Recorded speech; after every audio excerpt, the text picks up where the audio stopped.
Atos capítulo 2, do verso 41 ao verso 47. Diz assim, meus irmãos, a palavra do Senhor. De sorte que foram batizados os que de bom grado receberam a sua palavra, e naquele dia agregaram-se quase 3.000 almas, e perseveravam na doutrina dos apóstolos, e na comunhão, e no partir do pão, e nas orações, e em toda a alma havia temor, e muitas maravilhas e sinais se faziam pelos apóstolos, e todos os que criam estavam juntos e tinham tudo em comum, e vendiam as suas propriedades e bens, e repartiam com todos segundo cada um havia de mister. E perseverando unânimes todos os dias no templo, e partindo o pão em casa, comiam juntos com alegria e singeleza de coração, louvando a Deus e caindo na graça de todo o povo. E todos os dias acrescentava o Senhor à igreja aqueles que se haviam de salvar. Amém. Vamos orar, irmão. Vamos pedir que o Senhor nosso Deus Ele fale conosco. Ó Deus, nós estamos aqui hoje à noite para adorar, louvar o seu santo nome. Estamos aqui diante da sua palavra. Pedimos que o Senhor perdoe qualquer pecado em nossa alma nesse momento, no Senhor Jesus, e nos conceda, Senhor, que o Espírito Santo nos dirija, nos oriente, para nós meditarmos na sua verdade, compreendermos o que a sua palavra ensina, Senhor, ao mesmo tempo que o nosso coração também não somente compreenda, mas aceite com fé, com obediência, para a honra e glória do seu nome, para o nosso bem nesta vida e na eternidade, em nome de Jesus, que assim seja, Senhor nosso Deus. Amém e amém. Graças a Deus. Amém. Pode sentar, meus irmãos, pode sentar. Meus irmãos, hoje nós tivemos aqui a alegria de recebermos alguns irmãos aqui na nossa igreja, né? E hoje eu queria nós estamos fazendo um estudo no Evangelho de João, mas hoje eu queria tirar para nós meditarmos um pouco diante do fato exatamente de nós termos recebido novos irmãos, nós meditarmos um pouco na comunhão cristã, naquilo que realmente é uma característica que determina mesmo quando existe uma verdadeira igreja, quando o povo de Deus realmente está se reunindo e é a verdadeira igreja do Senhor. Existe essa comunhão, que nós chamamos de comunhão cristã, que na verdade é uma comunhão em torno da pessoa de Cristo Jesus, da verdade em Cristo Jesus. E é uma comunhão, como até eu coloquei aqui no nosso programa, né, uma comunhão prática. É uma comunhão que ela se manifesta em ações. Ela não é alguma coisa apenas que eu digo assim, olha, eu estou em comunhão com você, mas é alguma coisa que aparece, que se manifesta, que não pode ser escondida. E isso mostra realmente onde existe essa comunhão cristã, né? Quando a comunhão cristã ela é apenas alguma coisa que está num livro, que está numa confissão, ou que está apenas na boca das pessoas, mas ela não aparece, ela não se manifesta, ali é porque, na verdade, não existe comunhão. Comunhão é alguma coisa prática, alguma coisa, então, que as pessoas na igreja, elas experimentam, elas enxergam, mas também as pessoas fora da igreja, elas enxergam isso, né? É muito interessante quando nós vemos aqui, no versículo 47, queria destacar aqui para os irmãos, no versículo 47, o Lucas, né, que escreveu esse livro, ele diz assim, louvando a Deus e caindo na graça de todo o povo. Ele está falando daqueles que são fora da igreja, daqueles que olhavam para a igreja e viam na igreja, naquele grupo de irmãos ali, naquela primeira igreja, né, em Jerusalém, viam naqueles irmãos essa comunhão e caíam na graça deles. E isso tinha o efeito de que todos os dias acrescentava o Senhor à igreja aqueles que se haviam de salvar. Nós já estudamos aqui, nós já vimos aqui no nosso estudo do Evangelho de João, capítulo 17, na oração sacerdotal de Cristo, que o nosso Senhor, ele ora pela unidade da igreja, e ele mostra claramente que essa unidade, que é nesta unidade que haverá a percepção das pessoas de fora do amor de Deus pela igreja, né? É muito interessante isso, ou seja, não é alguma coisa que simplesmente a igreja percebe, que aqueles que estão na comunhão cristã percebem o amor de Deus ali, nas ações daqueles irmãos, nas ações daquela igreja local, mas as pessoas que estão fora, o Senhor Jesus Cristo diz que aqueles que estão fora da igreja, eles vão saber do amor de Deus, do amor do Pai Celestial pelos discípulos, através da unidade. E é disso, irmãos, que nós estamos falando, né? O mundo, ele é um mundo em que as pessoas estão sempre trabalhando no sentido do interesse, no sentido do que eu posso me aproveitar, ter de você. Mas no cristianismo verdadeiro, a coisa é diferente, né? Nós podemos dizer assim, colocar da seguinte forma: no mundo acontece o que ocorreu ali na última ceia, que os discípulos estavam reunidos, todos ali com os, né, eu já falei isso aqui algumas vezes, eu gosto de ilustrar com essa situação, todos ali com os pés sujos, mas nenhum querendo lavar o pé do outro, porque se sentia melhor do que o outro, né? Todo mundo ali, ainda teve uma discussão ali entre aqueles apóstolos ali no finalzinho já, quem era o maior, quem era o melhor, quem era o maior deles. Então, em vez de eles servirem o próximo, eles estavam preocupados em serem os melhores, na verdade, se servirem dos próximos. Todos estão ali sentados sem ninguém se preocupar com os pés sujos do próximo. Aí o Senhor Jesus chega, aquele que é o Senhor do universo, aquele que é o Deus encarnado, chega naquela reunião e ele se cinge, ele se veste como um escravo, se põe na posição menor possível ali naquela situação e começa a lavar os pés dos discípulos. E depois Jesus olha para ele e diz: olha, eu fiz isso e agora vocês vão e façam isso. É assim que vocês devem fazer. Eu estou ensinando para vocês um tipo de vida que é diferente do que existe no mundo. O mundo é egoísta. As pessoas não se preocupam com a necessidade do próximo. As pessoas se servem uns dos outros e querem ser servidos e querem aparecer e querem ser os maiores, mas vocês vão ser servos uns dos outros e vocês vão lavar os pés uns dos outros. Ou seja, o evangelho, o cristianismo, o efeito do evangelho de Cristo na vida da igreja é o efeito da toalha, de eu ter a toalha nas mãos para eu lavar os pés dos meus irmãos e não ficar sentado lá esperando que os meus pés sejam lavados. É esse o efeito do evangelho. Por quê? Porque um dia veio alguém aqui nesse mundo que era homem como nós, mas não era somente homem como nós, mas era também o Filho de Deus que se encarnou, que veio até aqui e que, se revestindo de humanidade, lavou os nossos pés, morreu numa cruz para que nós pudéssemos ser salvos, irmãos. Para que hoje nós somos cristãos, nós estamos reunidos aqui, ainda que aqui seja uma pequena igreja, o tamanho não importa, mas nós estamos reunidos aqui e outros irmãos estão reunidos por todo o mundo neste domingo, dia do Senhor. E por que nós estamos reunidos? Porque nós estamos reunidos para glorificar a Deus, para adorar a Deus em Cristo. Porque nós acreditamos que Deus é o nosso Pai em Cristo, que nós fomos salvos em Cristo, que nós estamos em paz com Deus em Cristo. Mas para que isso pudesse acontecer, Cristo teve que morrer numa cruz. Cristo teve que vir a esse mundo e lavar os nossos pés. Cristo teve que vir aqui e nos servir. Ele mesmo diz: eu não vim para ser servido, mas eu vim para servir.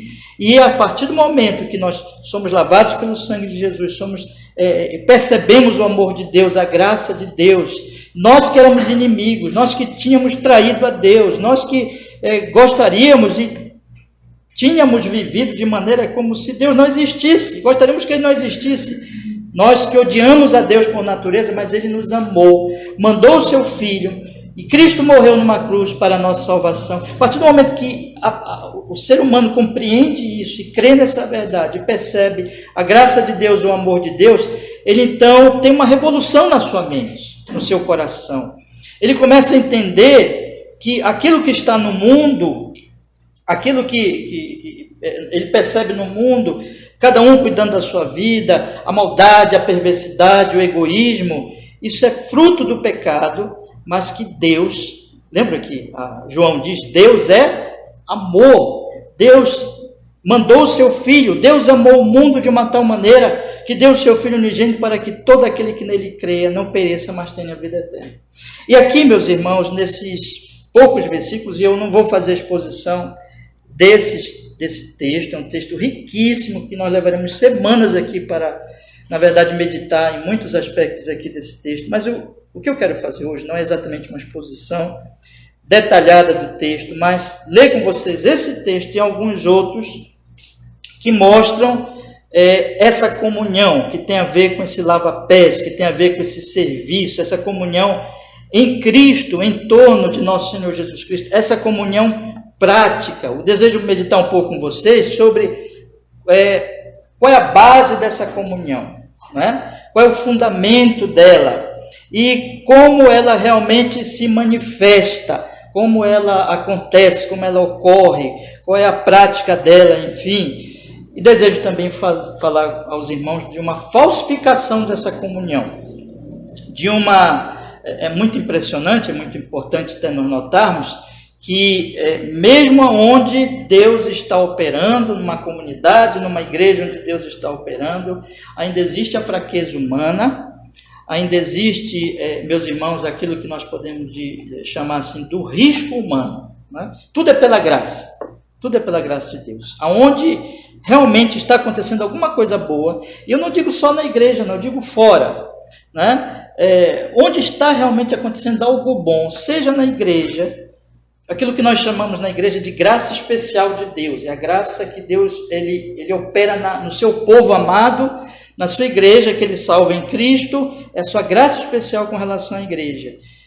Se está acontecendo alguma coisa boa na igreja, se podemos constatar isso, se ocorre algo prático, visível na igreja, de bom, de útil, é graça de Deus, é graça especial na igreja. Mas tudo que acontece lá fora também no mundo, mesmo entre não cristãos, mesmo entre pessoas até que não acreditam em Deus, mas que fazem alguma coisa útil para a sociedade, nós chamamos de graça comum. Aonde Deus está, aonde, melhor dizendo, você percebe ali, por exemplo, na ciência, no conhecimento que nós temos hoje, na tecnologia, em tantas coisas que estão acontecendo, que são coisas boas e úteis, tudo que ocorre de bom, meus irmãos. Por exemplo, nós estamos aqui neste lugar, nós temos ali um ar-condicionado, nós temos essas lâmpadas, coisas que há 100, 200 anos eram muito mais difíceis, né?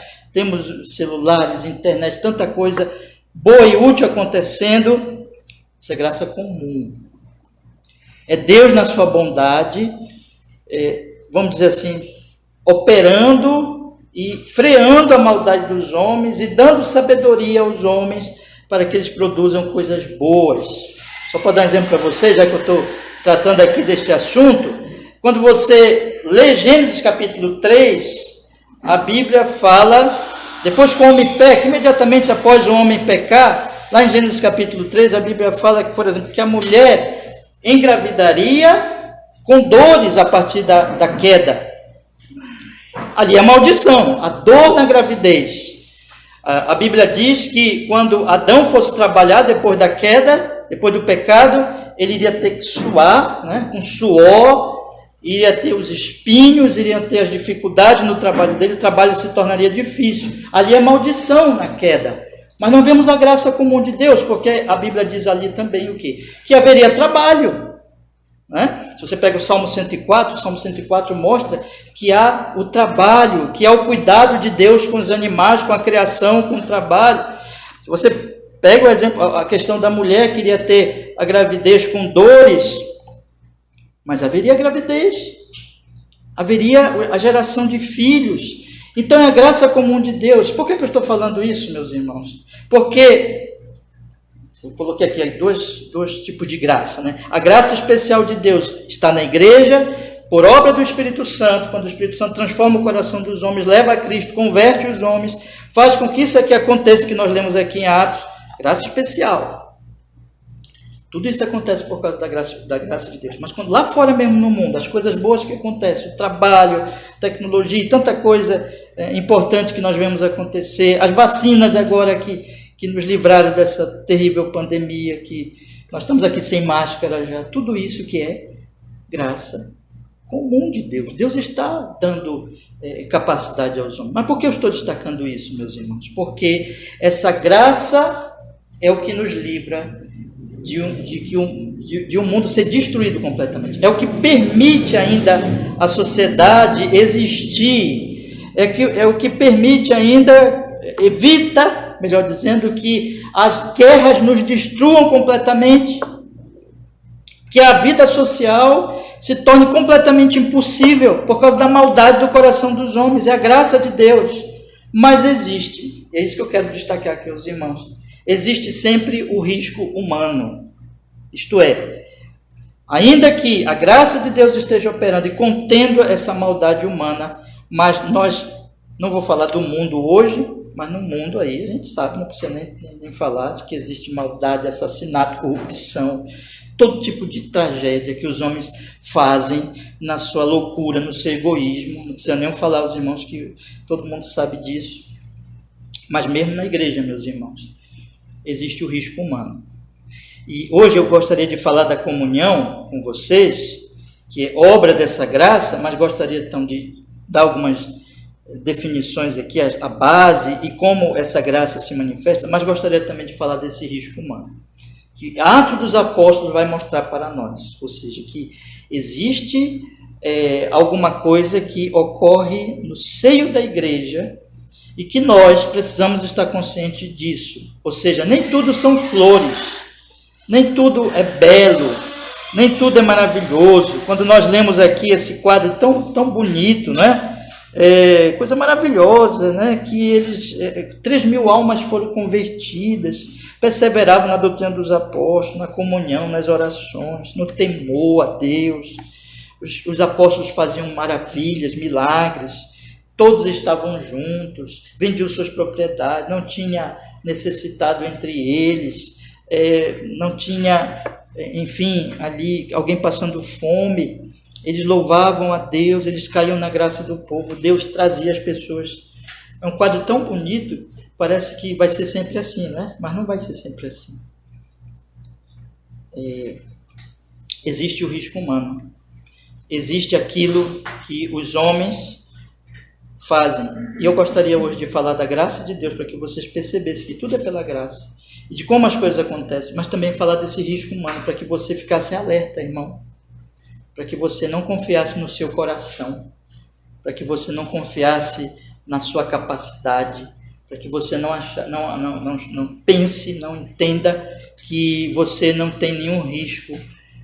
O Senhor Jesus Cristo diz, orai e vigiai. O apóstolo Paulo diz para nós combatermos, para nós mortificarmos o nosso pecado. E quando você pensa em mortificar o pecado, isso diz respeito à consciência de que há pecado, de que existem fraquezas em nós. A palavra de Deus está cheia de alertas em relação a falsos cristãos, a falsos profetas, a falsas igrejas, a um cristianismo de aparência. A Bíblia fala dos fariseus, dos falsos religiosos. A Bíblia apresenta muito a questão do risco humano, e nós precisamos estar conscientes disso, porque isso tudo são alertas das Escrituras. É um assunto extremamente vasto. O que eu vou falar hoje, na verdade, como eu disse, devido à entrada dos irmãos, é apenas algo superficial, mas eu gostaria de deixar essa mensagem para os irmãos, tá bom? Então vamos lá, meus irmãos, vamos falar aqui então um pouco dessa comunhão prática. A primeira coisa que vocês observam aqui na palavra do Senhor é que havia comunhão. O que é comunhão? É quando eu tenho algo em comum com outra pessoa, né? Isso é comunhão, no sentido bíblico, né? É quando eu comungo com você. Em quê? Em quê? A nossa comunhão é em Cristo Jesus. A nossa comunhão, o que nós temos em comum, que todos os cristãos verdadeiros têm em comum uns com os outros, e eles comungam nisso, em primeiro lugar, é a pessoa de Cristo, é o Senhor Jesus Cristo. Se nós lermos a Escritura aqui no versículo 37, que eu convido vocês a lerem comigo, aqui nós temos o que causa esta comunhão que nós lemos nos textos do início aqui da nossa mensagem. Veja o que diz o versículo 37. E ouvindo eles isto, compungiram-se em seu coração e perguntaram a Pedro e aos demais apóstolos: que faremos, homens e irmãos? A resposta de Pedro no versículo 38 é: arrependei-vos e cada um de vós seja batizado em nome de Jesus Cristo, em remissão de pecados, e recebereis o dom do Espírito Santo. Então, antes que houvesse essa comunhão, precisou ter este arrependimento e esta fé no Senhor Jesus Cristo.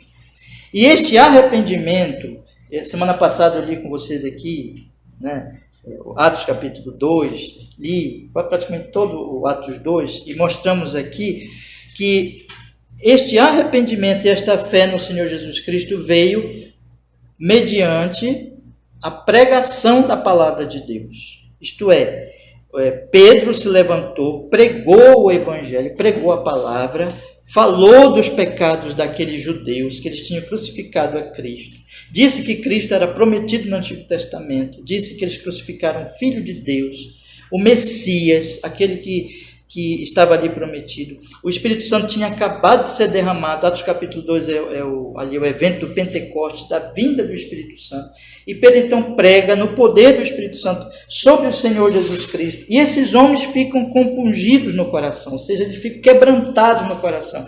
Eles percebem a culpa e o pecado deles e percebem também que eles crucificaram o único Messias, o verdadeiro Messias. Então, quando eles dizem que faremos, eles estão agora só esperando. E agora, o que é que nós vamos fazer? Aí Pedro diz: arrependam-se. Essa é a mensagem do Evangelho. A mensagem do Evangelho é uma boa notícia. Olha, nós somos pecadores. Deus está irado com o homem, com a humanidade por causa dos seus pecados. Existe o inferno, existe um juízo final. Deus vai nos chamar para a prestação de contas. Mas o Evangelho é boa notícia. O Evangelho é: Jesus morreu por pecadores. E se você se arrepender dos seus pecados, e se você confiar no Senhor Jesus Cristo, você será salvo. Essa é a mensagem da igreja, essa é a mensagem do Evangelho. Então, aqueles homens, eles de fato se arrependem, creem no Senhor Jesus Cristo e são batizados. É o que nós fizemos hoje com o nosso querido irmão Fernando, né? Nós recebemos 5 irmãos aqui, batizamos um deles, que é o Fernando. E observem o que diz aqui a palavra de Deus a partir no versículo 40, e com muitas outras palavras isto testificava e exortava, dizendo: salvai-vos desta geração perversa. De sorte, versículo 41, que foram batizados os que de bom grado receberam a sua palavra, e naquele dia agregaram-se quase 3.000 almas. Ou seja, o cristianismo é algo absolutamente voluntário. Você não é obrigado a ser cristão. A igreja não força ninguém, a igreja não usa o poder das armas, de exército, da política, nada disso. A igreja verdadeira, ela proclama uma palavra, ela anuncia o evangelho de Cristo, e as pessoas vão sendo convencidas pelo Espírito Santo, e elas então se arrependem voluntariamente, elas creem no Senhor Jesus Cristo, e elas professam a fé. Elas dizem assim: eu creio em Jesus. E a partir do momento que elas professam a fé, elas são batizadas. Nós fizemos hoje aqui de manhã, né?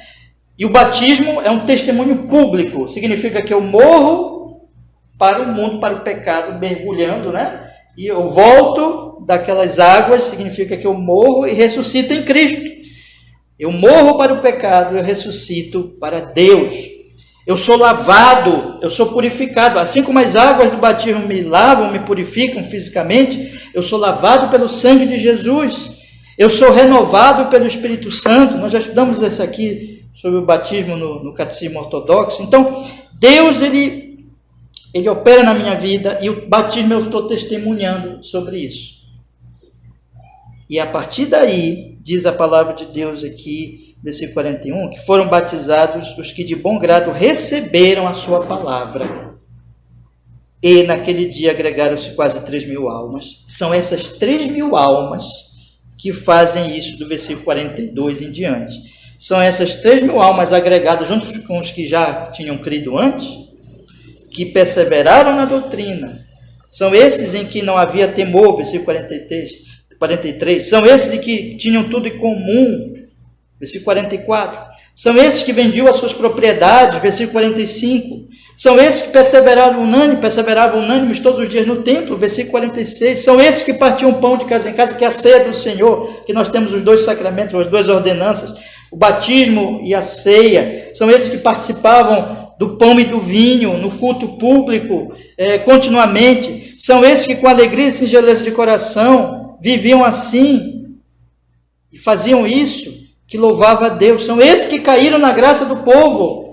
E é a esses que Deus ia atraindo os que estavam fora para se unirem a eles, agregando-os à igreja. Ou seja, quem são esses 3.000? A igreja. E a igreja, como eu já tenho dito nas últimas mensagens, coloquei nos textinhos aí nas redes sociais, a igreja é um milagre do Espírito Santo, por meio da pregação da palavra de Deus. E essa igreja que está unida, pregando o quê? O que a palavra de Deus anuncia?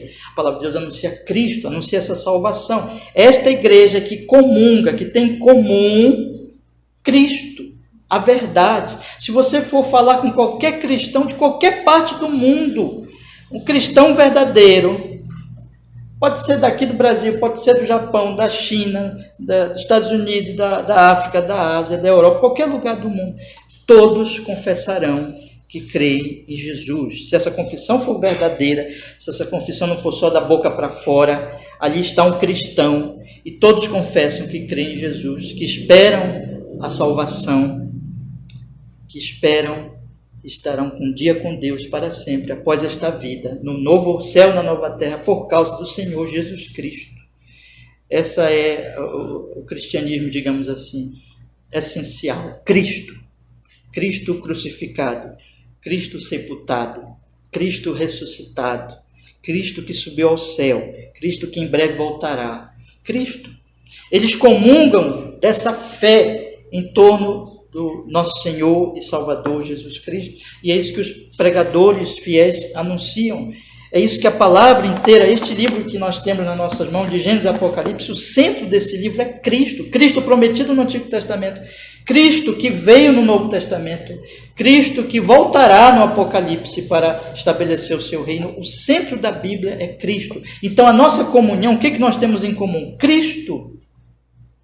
Por isso que o Senhor Jesus Cristo, ele disse para os seus discípulos: eu vim lavar os pés de vocês, eu vim morrer por vocês, eu vim derramar o meu sangue por vocês, eu vim purificar vocês. Lembra que ele estava lavando os pés dos discípulos? Aí Pedro disse assim: não, Senhor, não quero ser lavado. Lembra, né? Aí o Senhor disse, né? Tem que ser lavado. Ali no sentido simbólico, tem que ser purificado. Jesus veio nos purificar, Jesus veio nos lavar dos nossos pecados. O batismo é um símbolo dessa lavagem, dessa purificação espiritual no sangue de Jesus. Diante de Deus nós somos justificados dos nossos pecados porque Jesus morreu por nós, porque Jesus pagou por nossos pecados. Irmãos, essa é a comunhão cristã.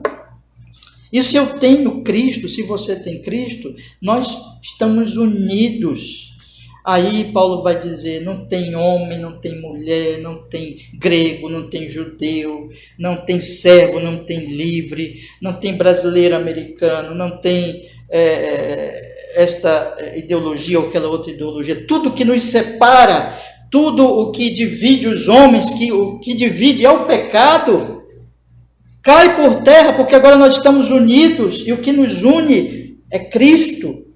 Essa comunhão cristã, meus irmãos, é o que de fato une os homens, nada mais une os homens. Quero lhes dizer, quero deixar bem claro aqui esta noite, que tudo que há no mundo é divisão, guerra, ódio, uns contra os outros. E nós estamos vivendo dias de muita raiva, de muito ódio, só para exemplificar, mas isso é um mundo. A humanidade, ela vive nesta guerra contínua. Não há um momento no mundo em que não haja uma guerra, em que não haja um conflito. E os conflitos começam nas famílias, os conflitos começam nos casais. A humanidade, no seu egoísmo, odeia o próximo. Mas Cristo nos une. Aí acabou a briga entre homem e mulher, porque Cristo torna eles um só. Acabou a guerra entre grego e judeu, porque Cristo agora, essas questões nacionais, nacionalismo, cor de pele, tudo isso cai por terra. São coisas que dividem os homens por causa do seu egoísmo, mas em Cristo tudo se encerra e eles passam a ser uma só nação, um só povo. Nós cantamos aqui, né, que está lá em Apocalipse, de todas as línguas, povos e raças, todos virão te buscar, porque é isso que a Bíblia fala. Agora, essa comunhão, meus irmãos, é uma comunhão que se expressa, é uma comunhão que, se ela é real, veja o que eu estou falando para vocês, que a base da comunhão cristã, ou a própria essência da comunhão, a própria natureza da comunhão, é Cristo, é uma comunhão nele. Se ela é real, ela vai levar a ações práticas, né? O Senhor Jesus Cristo disse que você conhece a árvore pelos frutos. Então, se eu chego ali no açaizeiro, eu sei que é açaí, chego numa laranjeira, chego numa outra árvore qualquer, eu sei que aquela árvore, a natureza dela é aquela natureza que corresponde ao seu fruto. Então, existe comunhão, existe cristianismo essencial, existe essa unidade em Cristo Jesus. Então, essa comunhão há de se manifestar em termos visíveis, né? Se é para manifestar, vai ser visível, vai ser, as pessoas vão perceber, haverá frutos, os frutos eles vão aparecer, e são frutos maravilhosos. Eu não tenho tempo, claro, mas eu vou só citar aqui o que a Escritura ela nos fala. Primeiro, haverá fruto em termos de perseverança na doutrina, versículo 42, observe aí, e perseveravam na doutrina dos apóstolos, eles estarão juntos perseverando nessa doutrina, ou seja, a pregação que foi ouvida e que formou a igreja, ela não para. Os apóstolos continuaram pregando, os apóstolos continuaram ensinando, e a igreja, ela unida, persevera nesse ensino, nessa doutrina, que é a doutrina dos apóstolos. Por que dos apóstolos? Porque os apóstolos foram escolhidos por Cristo para serem os receptores da verdade e transmitirem a verdade. Eles morreram, mas a mensagem deles ficou no Novo Testamento. Então a mesma coisa continua hoje. Os apóstolos não estão mais vivos. Pedro, João, Paulo, todos morreram já. Mas a igreja continua perseverando na doutrina dos apóstolos, porque é a doutrina do Novo Testamento. O texto continua dizendo, e na comunhão, no partir do pão e nas orações. Essa comunhão também se manifesta no partir do pão, na ceia do Senhor, nas orações, no culto. A igreja do Senhor Jesus Cristo é uma igreja que cultua, e cultua junto. A igreja não é alguma coisa que diga assim, bom, eu sirvo Jesus, mas no meu privado. Eu cultuo a Cristo no meu privado, mas eu não quero saber da congregação, eu não quero saber dos irmãos. Não, os verdadeiros cristãos, eles amam a Cristo, e porque eles amam a Cristo, eles amam os outros que amam a Cristo e querem estar junto com eles. E são chamados a cultuar juntos em igrejas locais, como é o nosso caso, e existe aí por todo o mundo, as igrejas. Então eles estão juntos, cultuando. É uma comunhão que se manifesta na perseverança da doutrina dos apóstolos, no culto em que eles estão juntos. Versículo 43, em toda a alma havia temor, e muitas maravilhas e sinais se faziam pelos apóstolos. Eles, os apóstolos, né, eles operavam milagres, porque aqueles milagres, eles ensinavam e operavam milagres, porque aqueles milagres confirmavam a pregação deles. Isso é um outro assunto, sobre a questão dos milagres, dos dons, mas nós temos ensinado aqui na igreja sobre essas coisas, mas por hora basta dizer isso, que esses milagres, eles faziam parte da pregação. O versículo 44 diz, e todos os que criam estavam juntos e tinham tudo em comum, e vendiam as suas propriedades e bens e repartiam com todos, segundo cada um havia de mistério. Percebam, irmãos, então, que esta comunhão, ela é uma comunhão em Cristo, ela é uma comunhão na palavra, ela é uma comunhão de perseverar na palavra. Eu não falei há pouco, mas eu quero também dizer, isso significa que eu passo a ser instrumento desta comunhão, aliás, dessa perseverança na vida dos meus irmãos, como Paulo, por exemplo, diz que a palavra de Deus devemos ser cheios da palavra de Deus e devemos exortar e ensinar uns aos outros. Não é só o pastor que ensina, mas na verdade a igreja cristã, um irmão vai fortalecendo, vai edificando o outro. Por isso que temos também o culto ao Senhor, temos os momentos de conversa, de comunhão, mas temos o culto, mas isso toca também nas necessidades materiais, meus irmãos. Nós temos o nosso corpo, nós temos as nossas necessidades físicas, nós temos as nossas aflições que dizem respeito ao nosso corpo. E a comunhão, se eu estou unido em Cristo com meus irmãos, essa comunhão me leva também a ser sensível às necessidades dos meus irmãos, às necessidades materiais de meus irmãos. Observe o que o versículo 45 diz: e vendiam as suas propriedades e bens e repartiam com todos, segundo cada um havia de mister. Ou seja, de acordo com as necessidades que iam aparecendo, que iam surgindo, aqueles irmãos, aquela primeira igreja, eles, naqueles primeiros dias, né, como é que eles faziam? Eles vendiam as suas propriedades e repartiam, de maneira que não havia necessidade nenhuma entre eles, não havia pessoas passando fome. Então havia uma sensibilidade com relação àqueles necessitados, aos pobres, aos necessitados, aos que estavam em dificuldade. E a igreja ali, ela socorria aqueles irmãos de forma que ninguém passava fome. Versículo 46 praticamente repete a ênfase do verso 42, quando diz assim: perseveraram unânimes todos os dias no templo. Não tinha ainda um local próprio dos cristãos, eles usavam o templo dos judeus, né?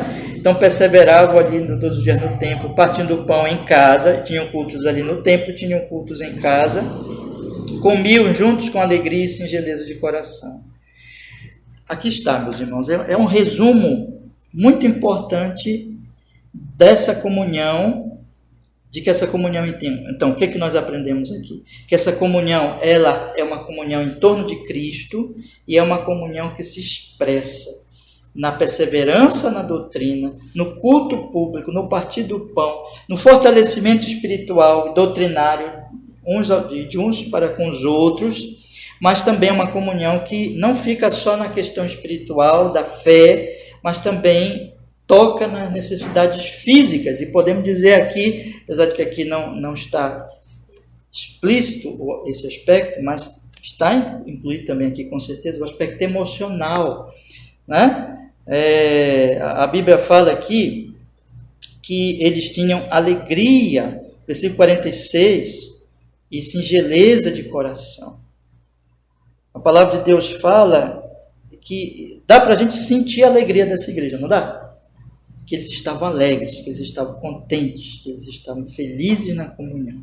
Então a igreja também comunga de maneira a que a questão emocional também é tratada, é cuidada, é observada. O coração das pessoas, as emoções, elas vão sendo pacificadas, elas vão sendo alegradas, elas vão sendo cuidadas, porque é isso que a palavra de Deus faz, né?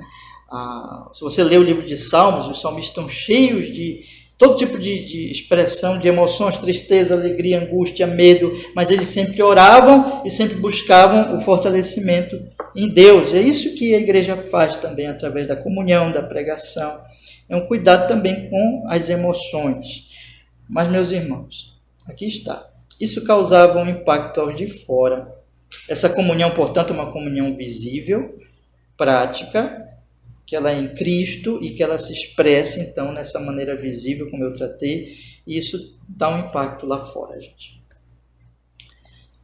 Deixa eu falar uma coisa para vocês, meus irmãos. Existe a perseguição, nós temos que entender duas coisas aqui. Jesus disse que a igreja será perseguida pelo mundo, que a igreja será odiada pelo mundo, e isso é uma verdade. Tá? Mas existe também um outro aspecto da reação do mundo aos religiosos que nós temos que tratar aqui. Há algumas coisas, ou muitas coisas, que se chama de perseguição a cristãos, que na verdade não é perseguição. Que na verdade é a percepção das pessoas que estão fora de que aquela gente que confessa Cristo é hipócrita. E eles percebem que aqueles cristãos profetas são hipócritas, por quê? Porque eles professam Cristo, eles falam de Cristo, mas não aparece esse amor, não aparece essa comunhão prática. Vocês estão entendendo o que eu estou falando? Ou seja, as pessoas que estão fora da igreja, e isso acontece muito nos nossos dias, elas olham para os cristãos e elas trazem severas críticas aos cristãos professos, e aí muitos desses cristãos professos dizem: estamos sendo perseguidos. Não é perseguição. É a percepção das pessoas que estão fora de que ali não tem o fruto. Ali tem um cristianismo, está na placa da igreja lá, que é aquela igreja cristã. Os pregadores, especialmente os grandes pregadores populares, vão e falam de Cristo, mas o povo percebe que ali tem uma hipocrisia, que falta ali esse fruto da comunhão. E as pessoas dizem: cadê o cristianismo dessa gente? Cadê o Cristo na vida dessas pessoas? Quem está fora da igreja percebe isso e denuncia isso e fala isso. E muitos desses cristãos professos, eles dizem: estamos sendo perseguidos. Não estamos sendo perseguidos, não. É porque, irmãos, quando tem perseguição, é como acontece em Atos. A igreja, ela é uma igreja cheia de frutos. O irmão Caleb leu para nós Atos capítulo 4. Eles vivem nessa comunhão, mas o ódio a essa verdade que está por trás da comunhão, que é Cristo, faz o mundo perseguir. Aí é perseguição. Mas quando existem falsas igrejas, falsos ministros, existe uma religiosidade hipócrita que não mostra frutos. Pessoas falam muito de Cristo, citam textos bíblicos, dizem que são cristãs, mas elas são pessoas cheias de raiva, cheias de egoísmo, cheias de perversidade, que isso brota delas. O mundo diz: hipócritas, e o mundo está apenas constatando o que realmente ocorre. Eu quero trazer esse alerta aos meus irmãos. Preste atenção, meus irmãos. Aqui, essa nossa igreja local, humilde igreja local, nós temos que aplicar isso para a nossa vida. O que os nossos vizinhos estão pensando de nós? O que o seu vizinho pensa do seu cristianismo? O que os seus colegas de trabalho, os seus colegas de universidade, esses jovens estão estudando? O que eles estão pensando do seu cristianismo? Quando você dá para eles um livro cristão, ou fala para eles de Cristo, ou tenta evangelizá-los, será que a sua vida confirma aquilo que você está falando? Será que as pessoas dizem? Será que você cai na graça daquelas pessoas nesse sentido de Atos 2? É muito importante nós, como igreja local, observarmos isso. Nós, como comunidade aqui nessa rua Búzios, número 35, aqui no Tapajós, bairro Tapanã, né? O que nós estamos passando aqui para essas pessoas? O que nós queremos passar? Nós estamos plantando essa igreja, estamos evangelizando, estamos na internet. O que as pessoas veem em nós? O que as pessoas percebem na nossa vida? Nas nossas relações? Isso serve para nós, isso serve para todas as igrejas, mas isso serve também em termos individuais, entende? Isso serve no sentido de que, como eu falei aqui, meu vizinho, meu colega, meu amigo, meu conhecido, ele percebe na minha vida, em relação à minha profissão de fé, em relação àquilo que eu confesso. Eu digo assim: eu sou um cristão, olha, eu vou naquela igreja ali, eu ouço aquele pastor, né? Ou até mando para ele um vídeo de um pastor. O que ele vê nesse pastor? O que ele vê em nós? O que ele percebe? Entende? Muito, meus irmãos, do que se chama perseguição hoje não é nada de perseguição. É apenas a constatação de que ali existe um falso cristianismo. E as pessoas dizem isso: olha, você não é cristão. As próprias pessoas que estão fora percebem que ali não tem fruto, não tem Deus, não tem amor, não tem graça, não tem misericórdia, tem só o que já veio no mundo. Então a pessoa vê isso no mundo, vê no seu trabalho, vê na política, vê na universidade, vê, enfim, em todos os ambientes. Ela vê ali a maldade humana, né? E ela olha para uma igreja que tem exatamente a mesma coisa, só muda que ali se diz cristão. Mas cadê o cristianismo? Irmãos, cristianismo é alguma coisa constatável, é alguma coisa perceptível, é alguma coisa observável, é alguma coisa que eu vejo, é um fruto de Deus. Então o Senhor Jesus Cristo sempre deixou claro que antes de eu falar para os outros, eu tenho que mostrar que aquela minha mensagem, ela mudou a minha vida de verdade, de fato. Tá? Então está aqui, irmãos. Mas vamos passar adiante, daqui o tempo está correndo, né? Eu disse para vocês que existe o risco humano, né? E aqui está tudo tão bonito, né, irmãos? Tudo tão maravilhoso. Pessoas estão louvando a Deus, caindo na graça dos que estão de fora. As pessoas estão vindo para a igreja. Mas aí nós temos o capítulo 4 e o capítulo 5. Vamos olhar agora Atos capítulo 4. Vá mais um pouquinho adiante na sua Bíblia, por favor. E leia comigo a partir do versículo 32. Tá? 4:32. Então veja o que a palavra de Deus diz aqui. É semelhante a esse relato de Atos 2. Diz assim: e era um coração e a alma da multidão dos que criam. E ninguém dizia que coisa alguma do que possuía era sua própria, mas todas as coisas lhes eram comuns. E os apóstolos davam com grande poder testemunho da ressurreição do Senhor Jesus. Em todos eles havia abundante graça. Não havia, pois, entre eles necessitado algum, porque todos os que possuíam herdades, casas, vendendo-as, traziam o preço dos que fora vendido e depositavam aos pés dos apóstolos, e repartiam cada um segundo a necessidade de cada um, que cada um tinha. Então nós vemos aqui mesmo, né, um relato parecido com Atos 2. E aí dá aqui, o que se acrescenta aqui fala de um homem que eu digo para os irmãos que no Novo Testamento eu admiro muito, que é Barnabé. Barnabé é uma figura assim na Bíblia impressionante, de homem piedoso, de homem cheio do fruto de Deus.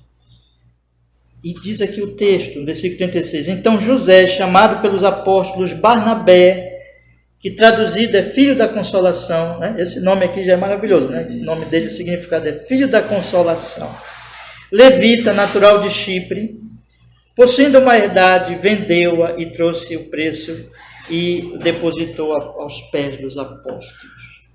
Então, Barnabé, Lucas destaca que este homem, entre os tantos que fizeram isso, fez lá também Barnabé. Barnabé fez isso por amor. Barnabé era um homem temente a Deus. Barnabé fez isso com sinceridade.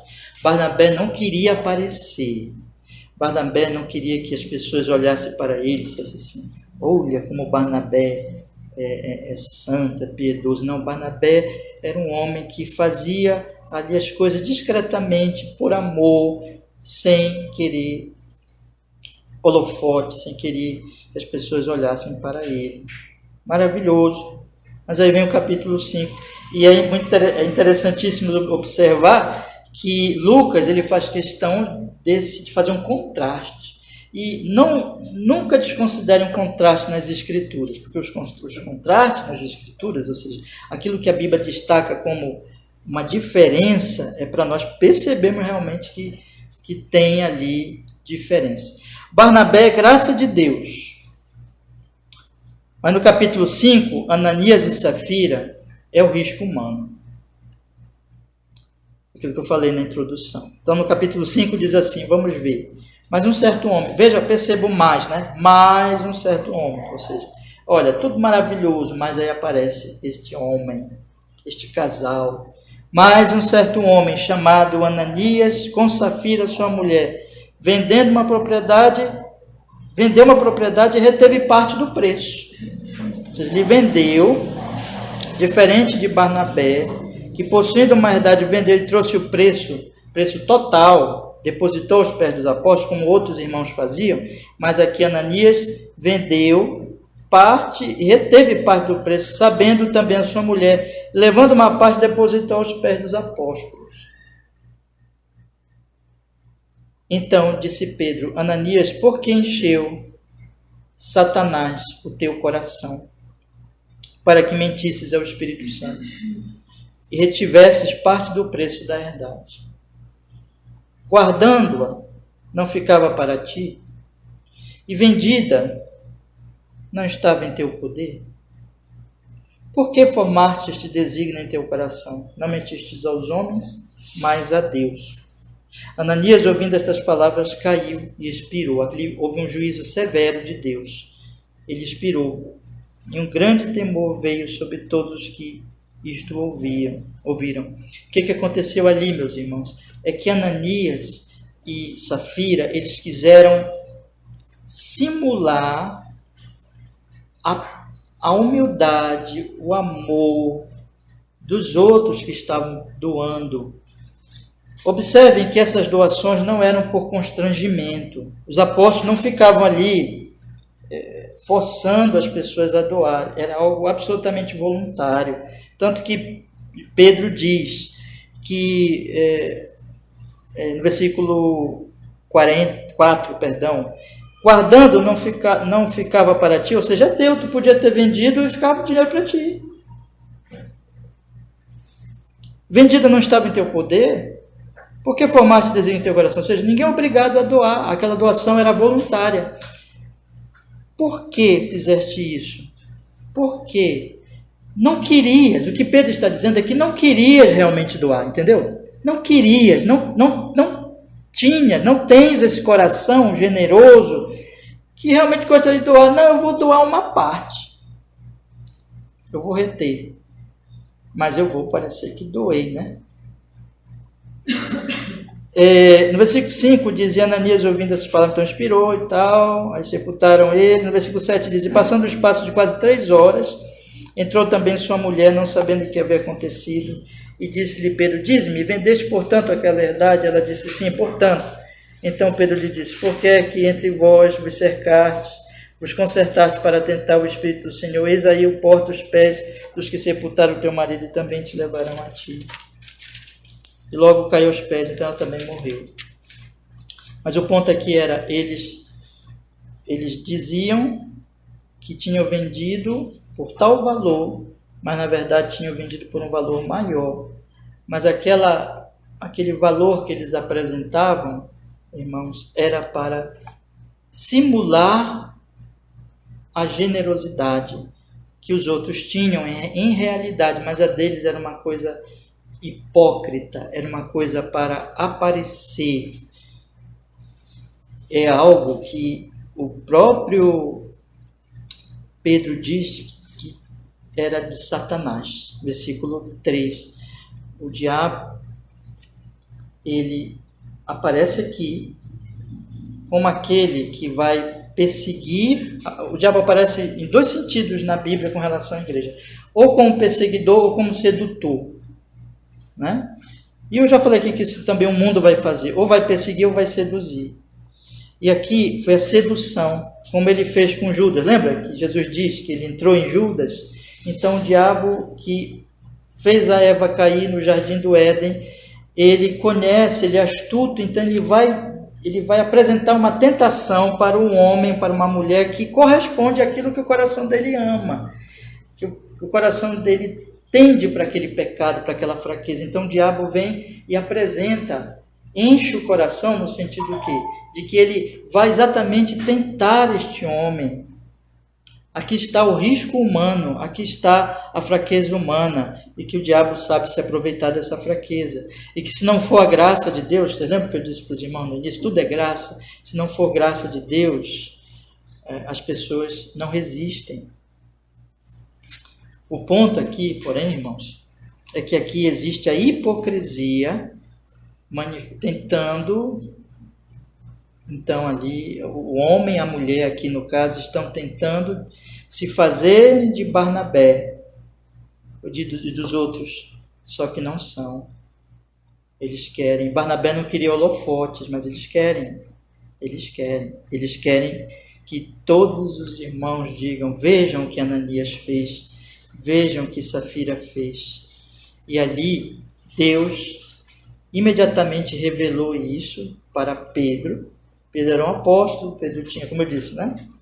Tinha aqueles dons especiais ali do Espírito Santo, Deus mostrou para ele e eles foram severamente punidos. Ali é uma disciplina, um juízo de Deus sobre aquela situação. Mas isso mostra, irmãos, que existe hipocrisia, existe muitas vezes uma tentativa de simular uma comunhão e uma generosidade, mas aquilo é falso, porque aquilo não vem do coração.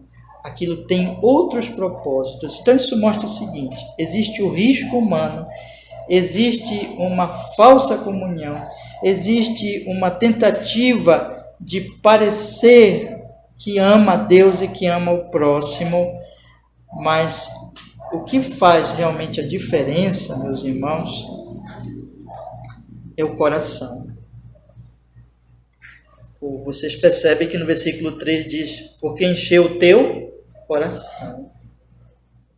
Coração do homem, na escritura, é o centro da personalidade, é o centro do ser, é como se fosse a capital, e de lá saem todos os desígnios, desejos, determinações. Então, o coração, esse coração, a Bíblia vai mostrar o seguinte: existe a obra da graça, que opera no coração e que se manifesta em frutos, mas existe a simulação dessa obra da graça que Satanás opera. Então, o que o diabo faz é tentar levar os homens para aparecer, para serem honrados pelos outros, agirem aparentemente de forma piedosa, mas no coração, o coração o tempo todo, ele está sendo alimentado pela ganância de não querer doar, né? Ele quer o dinheiro, e pelo desejo de ser visto. O coração está cheio de ganância e de orgulho. Então existe, irmãos, uma comunhão verdadeira, um amor verdadeiro, uma generosidade verdadeira que é obra da graça, mas existe também uma religião de Satanás, uma religião que é uma simulação, que é uma tentativa, sabe? Você tem ali a laranjeira, é como se fosse assim, né? Você tem ali uma laranja, e você tem ali do outro lado, você tem ali um recipiente, uma bandeja cheia de laranjas de verdade, e você do outro lado tem aquelas laranjas, sabe aquelas laranjas plástico, né? Parece, você olha assim de longe, parece, mas quando você chega você vê, não é laranja. Existe um tipo de religião, existe um tipo de cristianismo que é uma simulação. E aqui fica para nós, irmãos, qual é o nosso cristianismo?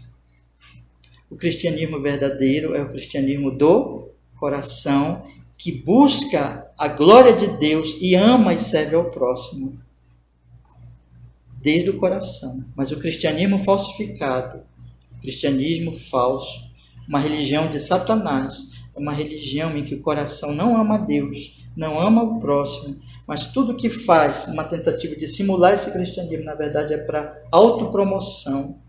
E tem sempre por trás um propósito de ganância, de ganhar alguma coisa, de ter algum lucro com aquilo, de não querer perder realmente nada, porque não se ama a Deus, mas se ama o dinheiro, se ama os bens, se ama as coisas, se ama o próprio nome, se ama a reputação. Então não vou querer perder. Qual é o nosso cristianismo, irmãos? Mas eu vou falar só mais esse exemplo e vou parar. O nosso tempo já está quase esgotando. mas é uma coisa impressionante. Eu falei para vocês de Barnabé, não é? Que mesmo em meio a verdadeiros cristãos, como Barnabé, verdadeiros cristãos devem ter cuidado com a hipocrisia. E até Barnabé se deixou levar por isso. E não só Barnabé, mas, pasmem, Pedro se deixou levar por isso. Vamos ler Gálatas capítulo 2, e aqui vai ser o nosso último texto de hoje. Gálatas capítulo 2. O apóstolo Paulo, ele conta, a carta aos Gálatas é uma carta que trata de uma tentativa de se justificar pelas obras, e Paulo diz claramente, não, a justificação é totalmente de graça, quando você crê no Senhor Jesus Cristo. Havia ali um debate, desde a igreja primitiva, se os gentios tinham que também passar pela circuncisão, que a circuncisão era uma coisa do cerimonial do Antigo Testamento, e alguns acreditavam que os gentios, que eram os cristãos de outra nacionalidade, que não eram judeus, também tinham que passar pela circuncisão para poderem ser cristãos, serem salvos. E Paulo condena tudo isso. Paulo diz assim, não precisa circuncisão, não precisa nenhum cerimonial. A salvação não é pelas obras, não é pela cerimônia. A salvação é quando você crê no Senhor Jesus Cristo. Mas tinha ali aquele debate sempre aparecendo no seio da igreja primitiva. E o que aconteceu aqui, irmãos? No versículo 9, capítulo 2, versículo 9, diz assim, e conhecendo Tiago, Cefas e João, que eram considerados como as colunas, a graça que me havia sido dada, deram-nos as destras em comunhão comigo e com Barnabé, para que nós fôssemos aos gentios e eles à circuncisão, recomendando-nos somente que nos lembrássemos dos pobres, né? Você vê que a preocupação da igreja primitiva sempre com os pobres, o que também procurei fazer com diligência. Mas aí ele conta esse triste evento em relação a Pedro, e como ele exortou a Pedro publicamente, porque Pedro estava errando publicamente. E diz aqui, chegando Pedro a Antioquia, lhe resisti na cara, porque era repreensível. O que Pedro fez que levou Paulo a repreender Pedro publicamente? Veja, era Pedro, irmãos, estamos falando de um apóstolo. Ele diz, porque antes que alguns tivessem chegado da parte de Tiago, comiam com os gentios, mas depois que chegaram se foi retirando e se apartou deles, temendo os que eram da circuncisão. Então, Pedro está lá comendo, comunhão com aqueles irmãos gentios, e eles não eram circuncidados e tudo, mas de repente chegam lá os que nós podemos chamar assim de judaizantes, aqueles que pensavam que tinha que passar por gentios, também tinha que passar pela circuncisão. Aí Pedro foi se retirando, Pedro já não comia mais com eles, Pedro já não queria mais ter comunhão com aqueles irmãos gentios. E sabe quem se deixou levar por essa hipocrisia? Porque é uma hipocrisia. Barnabé. Olha o que o texto diz. E os outros judeus também dissimularam com ele, de maneira que até Barnabé se deixou levar pela sua dissimulação. Irmãos, nós temos que entender que os homens mais piedosos ainda são pecadores e fracos, que por isso tem que ter cuidado com o próprio coração. Pedro errou aqui, errou feio. Barnabé errou também feio, se deixou levar por Pedro e os outros judeus também. Devemos ter cuidado conosco, olharmos sempre para Cristo e buscarmos a graça de Deus, porque todos nós, em algum momento, podemos agir em termos de que a comunhão, a nossa ação promove a quebra da comunhão. E é o que estava acontecendo aqui. Eles não queriam mais comungar, eles não queriam mais estar junto com aqueles irmãos. E aí o versículo 14 diz, mas quando vi que não andavam bem e direitamente conforme a verdade do Evangelho, disse a Pedro na presença de todos, porque ele era repreensível e era preciso Paulo fazer essa repreensão publicamente, porque aquele pecado era público. Então Paulo diz, se tu, sendo judeu, vives como gentios e não como judeu, por que obrigas os gentios a viverem como judeus? Nós somos judeus por natureza e não pecadores dentro dos gentios, sabendo que o homem não é justificado pelas obras da lei, mas pela fé em Jesus Cristo. Temos também crido em Cristo Jesus para sermos justificados pela fé em Cristo e não pelas obras da lei, porquanto pelas obras da lei nenhuma carne será justificada. Pois se nós que procuramos ser justificados em Cristo, nós mesmos também somos achados pecadores, é porventura Cristo, ministro do pecado? De maneira nenhuma. Então Paulo diz aqui, olha, por quê? Tu vives como gentio.